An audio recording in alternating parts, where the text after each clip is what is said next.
ఈరోజు మరి ముఖ్యమంత్రి రేవంత్ రెడ్డి గారి పర్యటన సందర్భంగా బీఆర్ఎస్ పార్టీ నాయకుల్ని మరి ఎక్కడికక్కడ అరెస్టు చేయడం చాలా శోచనీయం. 4 గంటల రాత్రికి పోలీసు వాళ్ళు ఇంటికి వచ్చి మరి ముఖ్యమంత్రి పర్యటన ఉన్నది, మీరు బీఆర్ఎస్ పార్టీ నాయకులు బయట ఉండడం కుదరదని చెప్పి ఇలా పోలీస్ స్టేషన్ తెచ్చి అరెస్ట్ చేయడం జరిగింది. మేము అడుగుతున్నాం గౌరవ ముఖ్యమంత్రి గారిని, ఇక్కడ రైతుల పక్షాన, ఇక్కడ ఉన్నటువంటి ప్రజల పక్షాన ఆదిలాబాద్ జిల్లా పర్యటనకు వచ్చి మీరు చాలా ఘోరంగా రైతుల పర్యటనకు వచ్చి రైతుల్ని కలవకుండా, రైతులు ఎక్కడ మిమ్మల్ని మరి రైతు బంధు గురించి అడుగుతారో, రైతులు ఎక్కడ ఇక్కడ వర్షాకాలం నష్టపోయిన పంట నష్టం గురించి అడుగుతారని చెప్పి మరి రైతులు పండించిన పంటని ఇక్కడ మార్కెట్లో కొంటలేరు. మరి ప్రభుత్వం కూడా కొనుడు బంద్ చేసింది, రైతులకు నష్టం జరుగుతున్నది.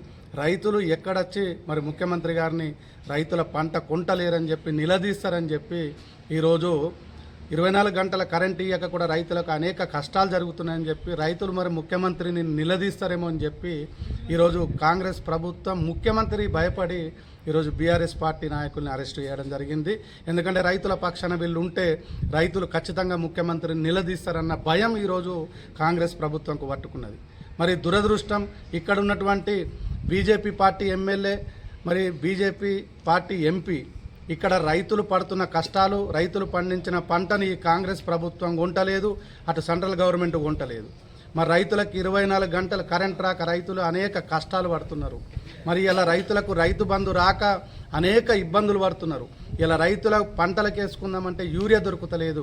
మరి మేము అనుకున్నాం ఇలా బీజేపీ పార్టీ ఎమ్మెల్యే ఎంపీ మరి రైతుల పక్షాన ముఖ్యమంత్రి ఇలా జైనత్ మండలంకి వస్తున్నాడు, ఆదిలాబాద్ నియోజకవర్గానికి వస్తున్నాడు, రైతుల యూరియా గురించి మాట్లాడతారేమో, రైతుల కరెంటు గురించి మాట్లాడతారేమో, రైతుల రైతు బంధు గురించి మాట్లాడతారేమో, రైతులకు సగం మందికి రాని ఈ రుణమాఫీ గురించి మాట్లాడతారేమో.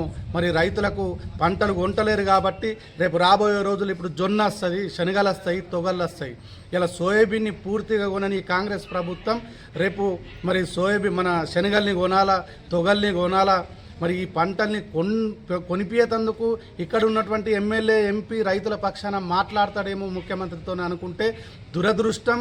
బీజేపీ పార్టీ ఎమ్మెల్యే అయి ఉండి, బీజేపీ పార్టీ ఎంపీ అయి ఉండి రైతుల పక్షాన మాట్లాడాల్సింది పోయి ఇక్కడ రైతుల్ని ప్రజల్ని ఎక్కడికక్కడ నిర్బంధం చేసి ఇలా ముఖ్యమంత్రి సంకలనం నాకుతున్నటువంటి ఎమ్మెల్యే గారికి మరి రైతుల పక్షాన మీరు ఎందుకు మాట్లాడలేదు అని చెప్పి మేము ఖచ్చితంగా బీఆర్ఎస్ పార్టీ పక్షాన ఇక్కడ ఉన్నటువంటి ఎమ్మెల్యేని ఎంపీని నిలదీస్తున్నాం.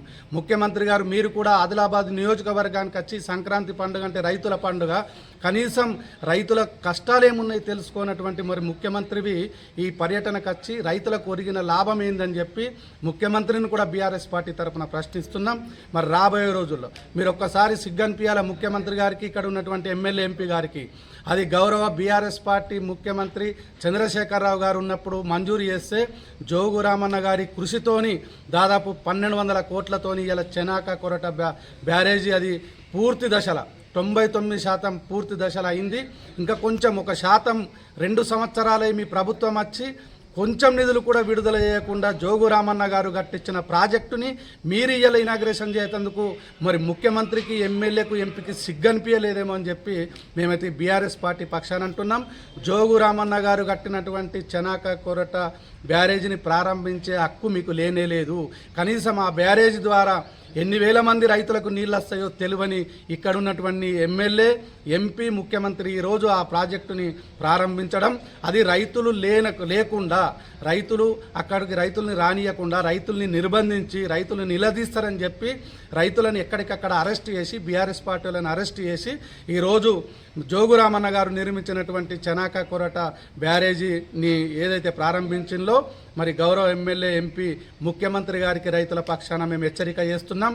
రేపు రాబోయే రోజుల్లో గత వారం రోజుల్లో మీరు రైతు బంద్ వేయకపోతే రైతులు పండించిన పంటను మళ్ళీ ఇప్పుడు జొన్నలు కానీ, శనగలు కానీ, కందులు కానీ మీరు కొనకపోతే, రైతులకు 24 గంటల కరెంట్ ఇవ్వకపోతే, రైతులకు గిన యూరియా రాకపోతే గౌరవ జోగురామన్న గారి ఆధ్వర్యంలో బీఆర్ఎస్ పార్టీ పక్షాన ఖచ్చితంగా ఎక్కడికక్కడ ధర్నా కార్యక్రమాలు కానీ ఈ ప్రభుత్వాన్ని చాలా నీచమైన సంస్కృతి ఏంటంటే ఒక పక్క బీజేపీ కాంగ్రెస్ అట బూస్లాడుతూ ఉంటే ఇక్కడ కాంగ్రెస్ పార్టీ ప్రభుత్వం, కాంగ్రెస్ పార్టీ ముఖ్యమంత్రి సంకలనాకుతున్నటువంటి ఇక్కడ ఎమ్మెల్యే ఎంపీ ఉండడం మా దురదృష్టం. మరి ఖచ్చితంగా బీఆర్ఎస్ పార్టీ రైతుల పక్షాన, రైతులు పడుతున్న కష్టాల పక్షాన ఇక్కడ జోగురామన్న గారి ఆధ్వర్యంలో తప్పకుండా రేపు రాబోయే రోజుల్లో రైతు బంధు వచ్చే వరకు ఖచ్చితంగా మరి రైతులు పండించిన పంట కొనే వరకు 24 గంటల కరెంట్ ఇచ్చే వరకు రైతులకు యూరియా దొరికే వరకు మేము రైతుల పక్షాన జోగురామన్న గారి ఆధ్వర్యంలో పోరాడతామని చెప్పి ఇంకొకసారి ఎమ్మెల్యే గారికి, ముఖ్యమంత్రి గారికి మేము హెచ్చరిక చేస్తున్నాం. రైతు బంధు కూడా వారం రోజులలో విడుదల చేయకపోతే మిమ్మల్ని ఎక్కడికక్కడ నిలదీసే మరి బీఆర్ఎస్ పార్టీ శ్రేణులు కూడా రెడీగా ఉన్నారని చెప్పి చెప్తున్నాం. కేవలం మరి అలా రాబోయే రోజుల్లో మున్సిపల్ ఎలక్షన్లు ఉన్నాయని చెప్పి, మళ్ళీ ఎంపీటీసీ, జెడ్పీటీసీ ఎలక్షన్లు ఉన్నాయని చెప్పి ఆదరబాదరగా మరి ఇద్దరు, అటు కాంగ్రెస్ ముఖ్యమంత్రి, ఇటు బీజేపీ ఎమ్మెల్యే రేపు ప్రజలకు ఏం చెప్తారో అర్థం కాకలేదు. మరి ముఖ్యమంత్రి రైతులకు మంచిగా చేసిండని చెప్పి ఇక్కడ బీజేపీ ఎమ్మెల్యే చెప్తాడా? మరి ఇక్కడ బీజేపీ ఎమ్మెల్యే మరి ఇక్కడ రైతులకు ఏమన్నా న్యాయం చేస్తున్నాడని చెప్పి ముఖ్యమంత్రి చెప్తాడా? అర్థం కాకలేదు. ప్రజలు కూడా అయోమయంలో ఉన్నారు. ఇవాళ కాంగ్రెస్ పార్టీ ముఖ్యమంత్రి ఇక్కడ రైతుల్ని ఒక పక్క నష్టపరుస్తున్నప్పటికీ బీజేపీ పార్టీ ఎమ్మెల్యే నిలదీయాల్సింది పోయి మరి కాంగ్రెస్ పార్టీ ముఖ్యమంత్రి సంఖ ఎందుకు నాకుతున్నాడని చెప్పి రైతులందరూ పరేషాన్ అవుతున్నారు. మరి దయచేసి ఎలక్షన్లని దృష్టిలో పెట్టుకుని ఈరోజు ఈ కార్యక్రమం జరిగింది కాబట్టి మరి రైతులు చాలా ఆలోచిస్తున్నారు. ఎప్పుడు మరి సమయం దొరికినా ఇక్కడ ఎమ్మెల్యేని, ఎంపీని ఖచ్చితంగా నిలదీయడానికి రైతులందరూ ప్రతి గ్రామాల్లో మరి తయారున్నారని చెప్పి మేము తెలియజేస్తున్నాం.